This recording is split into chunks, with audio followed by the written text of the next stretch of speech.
CPP gets green light pensioners to get payments via any bank branch. The Union Labour Ministry has cleared proposal for centralized pension payment system CPSS for 78 lakh workers. 78 lakh pensioners under the Employee Pension Scheme 1995. The new system enable pension disbursement through any bank, any branch across the country. तो अब क्या होगा ना, इनको जो pension मिलेगी वो सारे कोई से भी बैंक से मिल जाएगी और कहीं से भी मिल जाएगी कंट्री में। Union minister of labour and employment chairperson central board of trustee employ provident fund organisation Mansukh Mandaviya said that approval of new payment system was significant milestone in the modernization of EPFO.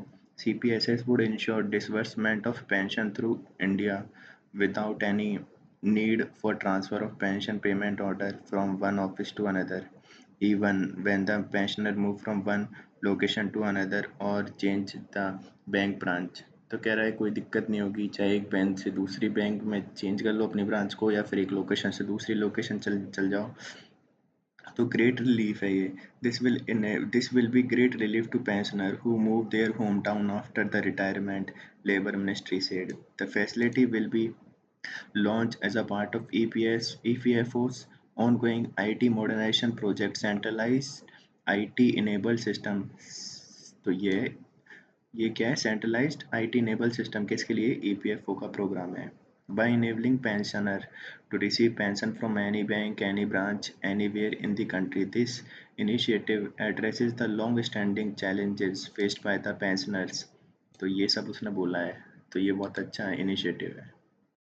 अब ये एक news है, in Nagaland crucial national highway hits. तो ये कह रहा है 6 people died and 4 other were injured in the series of landslide triggered in the incessant rainfall along the crucial National Highway 29। तो याद रखना है नेशनल हाईवे 29 कहाँ से है, नागालैंड में है, क्योंकि ये अपना एक वो है, एक टॉपिक है जिसमें हाईवे है, उसमें आ जाएगा है। Much of the damage was in the फेरीमा and Pagla Pahar area in दी। तो सीधी बात है, अपन को कुछ यहाँ नहीं रखना, नेशनल हाईवे 29 लिखना है। अ portion of NH 29 is damage in landslide. बस ये इसको याद रख लेना है। 29 कहाँ पे है, नागालैंड में। तो ये है NH 29, ये है दाबका, लोकेटेड एट दी सुतरगांव। कहाँ पर है, सुतारगांव असम से, और ये जा रहा है जेसामी, लोकेटेड इन मणिपुर। तो यहाँ से यहाँ तक जा रहा है, Dabka to जेसामी in Manipur, NH 29। अब अगली न्यूज़ है, Indian air force Surya Kiran aerobatics team perform during the phase 2 of the exercise in तरंग शक्ति 24 at the air force station इन जोधपुर। तो यहाँ पे सूर्य के एयरफोर्स की जो सूर्य किरण एरोबैटिक्स टीम है उसने ये परफॉर्म किया है, और ये तरंग शक्ति हो रहा है जोधपुर में। पीएम ने बोला है, PM takes aim at China in Brunei, says India not for expansion, India supports development not expansion, Narendra Modi said in Brunei. तो ये बोला है पहले तो, in a series of remark that seem to be target China move in the South China Sea and Indo Pacific region. फिर बोलते हैं कि he was speaking at the banquet hosted by the Brunei sultan Hasan Al बुल्किया in the टिनी Nations capital. तो ये सब है बंदर शहरी बेगावन। फिर यहाँ पे ये गए हैं और ये सब ये बोल रहे हैं, तो आगे हुआ क्या है।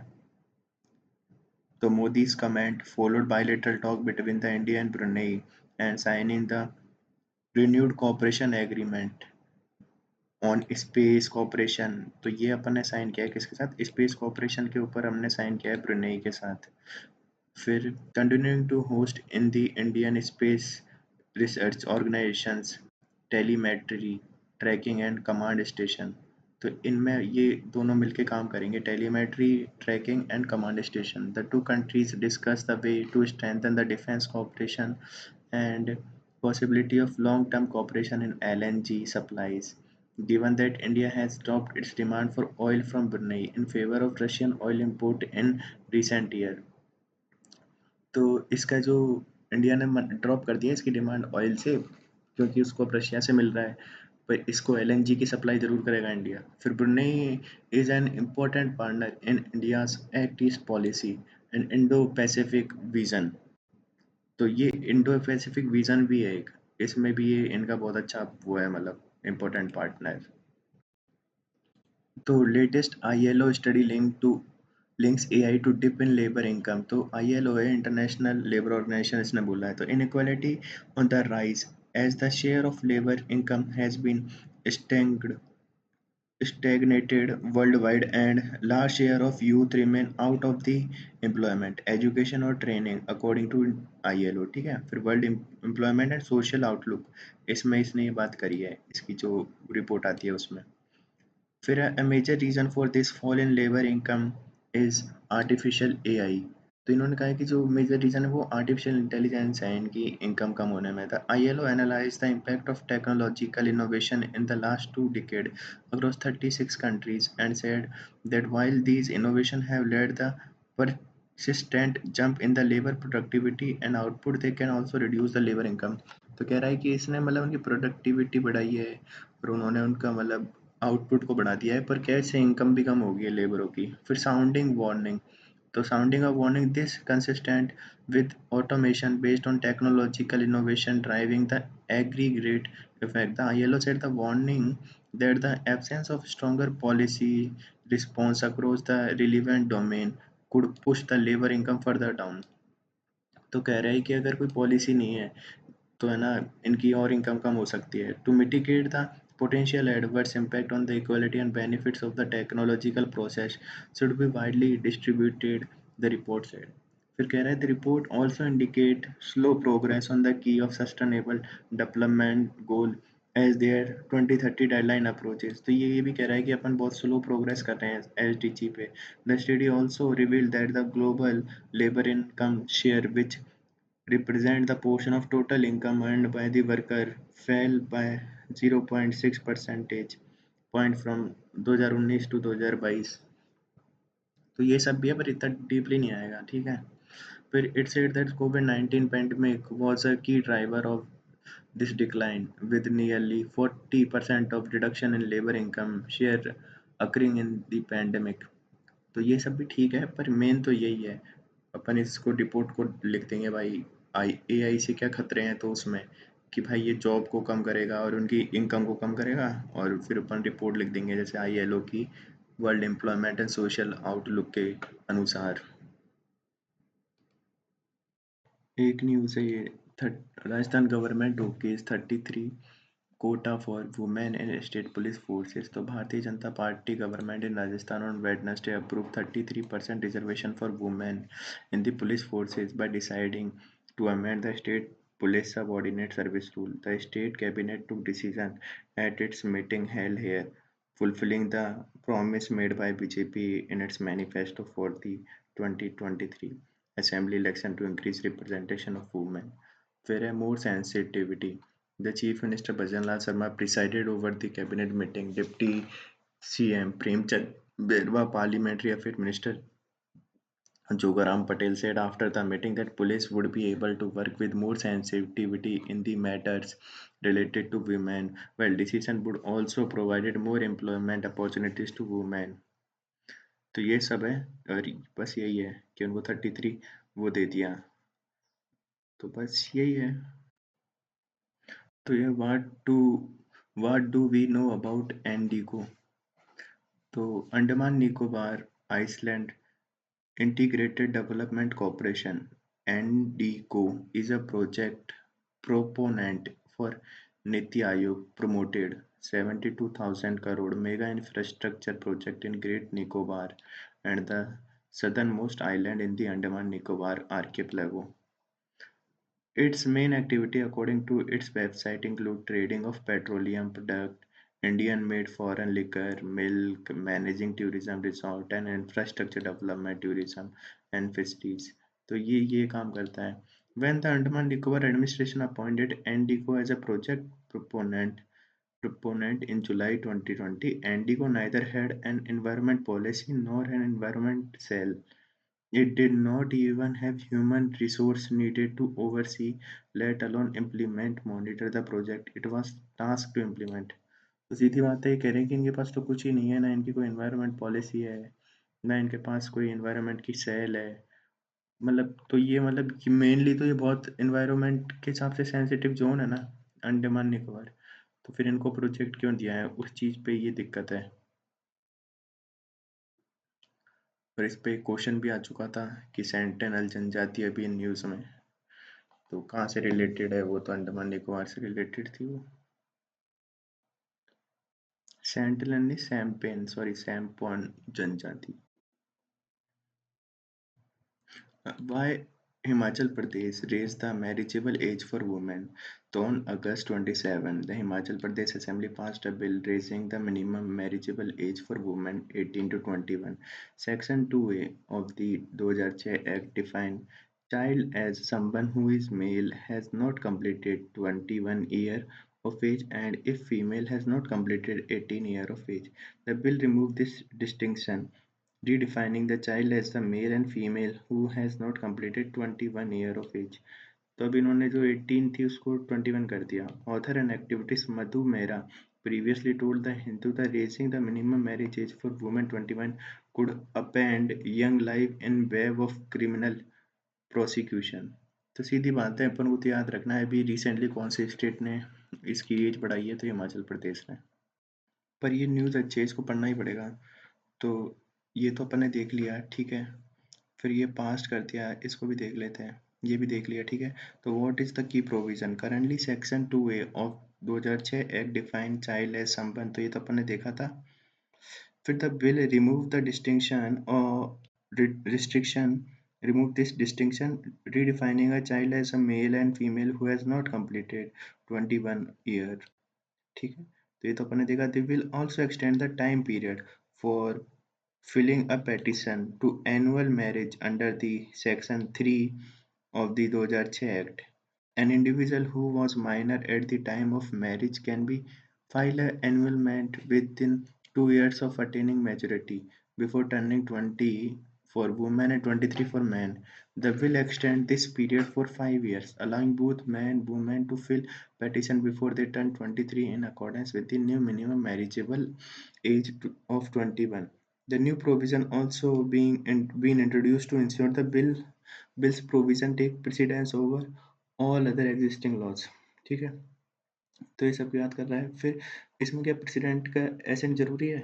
तो in this case governor Shiv Pratap शुक्ला's assent would typically suffice to enact the bill into law. However, since the bill introduced a different minimum marriageable age for women, its provisional bill deemed inconsistent with 2006 Act, a law enacted by Parliament. This potential conflict brings Article 254 of the Constitution into play. According to Clause 1 of this provision, if state legislature enact the law on a subject covered by the concurrent list, entry 5 of the concurrent list deal with the subject of marriage and divorce that is repugnant to the previous provision of the existing law, then the repugnant or inconsistent portion of the state law will be considered void. तो सीधी बात है, कह रहा है कि 254 जो article है उसके अकॉर्डिंग ये अगर उसके साथ कॉन्ट्राडिक्ट है सेंट्रल लॉ के अनुसार, तो फिर जो स्टेट का लॉ है उसको हट मतलब वॉइड है, वो कोई काम का नहीं है। To remedy this state legislation will have to reserve for president's consideration and receive his or her assent in accordance with the clause 2 of the article 254। तो कह रहे हैं कि अगर अपन को खुद का जो लॉ को अगर उसको बनाना है तो फिर प्रेसिडेंट से एसेंट लेना पड़ेगा। The president's assent state law take precedence over the central law, but solely within the jurisdiction of the state. तो कह रहा है कि उसमें फिर अगर वो प्रेसिडेंट से असेंट ले लेगा 254(2) के तहत, तब तो वो सेंटर के लॉ के ऊपर लागू हो जाएगा, पर वो भी सिर्फ उस स्टेट की जुडिस्ट्रिक्शन में, ना कि और पूरी कंट्री में। तो ये सब है और इस सब की बात करती है वो। तो आर्टिकल 254 आ गया यहाँ पे न्यूज़ में, 254 ये पीएम मोदी वाला आगे कंटिन्यू हो गया। He was referring to India superiority for Asian centrality on such issue and support for freedom for movement in Indo-Pacific region. We support the policy of development, not expansionism, he added, calling for the finalization of code of conduct for the region on the issue of the sovereignty and violation at the sea. In the joint statement issued at the end of the visit, the two sides also urged the all parties to resolve the dispute through the peaceful meaning in accordance with the international law, particularly UNCLOS 1982. This reference to UN-led Convention on Law of the Sea under the Brunei is clay claimant state for the South China Sea, along with China, Malaysia, Philippines, Vietnam. Historically, Brunei's strategic location at the center of the Asian region has given it an in the in, edge in ties with the United States, and the two sides have close defense ties. In the last few decades, however, the China leaders have made a number of high-level visits to Brunei. China is now Brunei's largest trading partner and foreign investor. The value of China-Brunei bilateral stands at about 2.6 billion. In comparison, India-Brunei trade last year was approximately 286.20 million. तो India का तो million में ही है, वो billion में है. Singapore का next meeting है. After the thanking Brunei Sultan for his hospitality, Prime Minister left for Singapore where he held a dinner meeting with Singapore new prime minister Lawrence Wong. तो Singapore के prime minister के साथ अभी meeting करेंगे, किसके साथ? Lawrence Wong. फिर है the two leaders will hold a formal talk on the Thursday and sign a four agreement, including a major announcement on cooperation in semiconductor.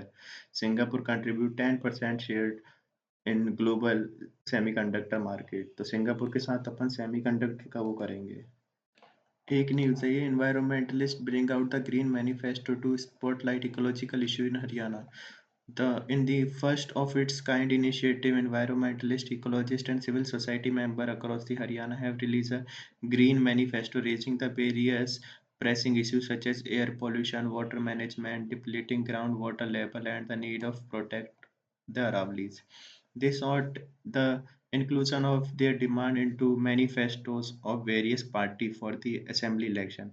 Neelam Ahluwalia, founder member, People of Aravali Group, who initiated the process of the creating Haryana Green Manifesto, said the document was critical response to escalating environmental crisis in the state, which had the lowest forest cover in India, 3.6 compared to national average of 21, and had dubious distinction of having 8 of 50 most polluted place in the world. तो कह रहा है कि इसका एक तो forest जो cover है वो बहुत ही कम है, और ये क्या है, दुनिया की जो सबसे पॉल्यूटेड एरिया है, सिटीज़ हैं, उनमें सब ज़्यादा पे 8 हैं इसमें, 8 places हैं. In May and June, experience extreme heat wave condition with temperature touching 50 degrees Celsius, or unsegregated mixed waste is dumped everywhere, creating a toxic landfill across the Haryana with no regard to negative impact on our natural ecosystem, surface, water bodies. ठीक है, इन सब की बात कर रहा है.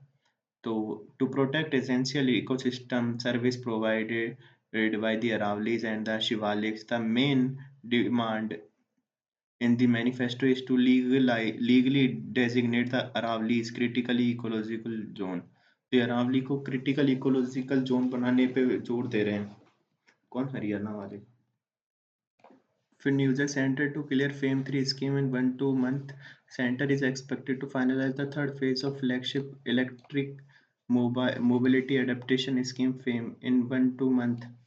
Union है भी, इन्होंने कहा है, ठीक है. फिर ही said that entire ministerial group was working on the input received for the scheme, and the efforts are being made to address the issue in the first two phases of the faster adaptation of manufacturing hybrid electric vehicle FAME scheme. The FAME 3 will replace the temporary electric mobility uh, promotion scheme EMPS 2024, which is set to expire in September.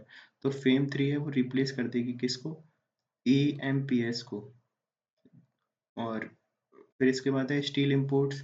तो meanwhile the speaking at the event organised by the Indian steel association, mister Kumaraswamy said, we'll try to convince the finance minister to raise duties on steel import to 10 to 12% from the current 7.5.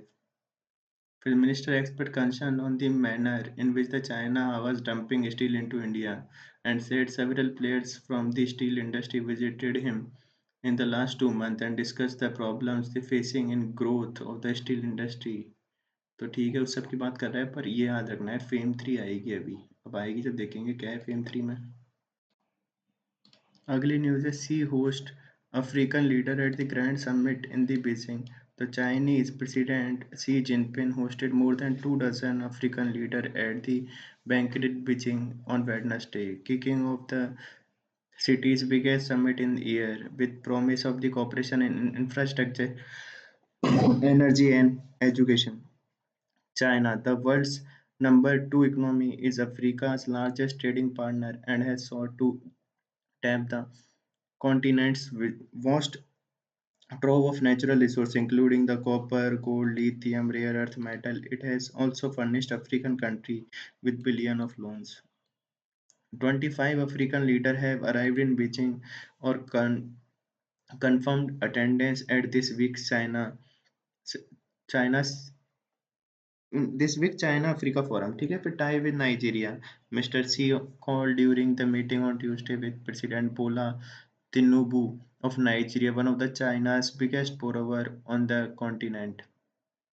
For greater cooperation, he promised cooperation in the investment, trade, infrastructure, mineral resources. तो इन सब की बात कर रहे हैं, इन सब में हम काम करेंगे। फिर mister C backed Zimbabwe in its struggle against the illegal sanction imposed by USA. तो जिम्बाब्वे को भी सपोर्ट कर रहा है कि भाई तुम्हारे ऊपर इलीगल सैंक्शन लगाए यूएसए ने।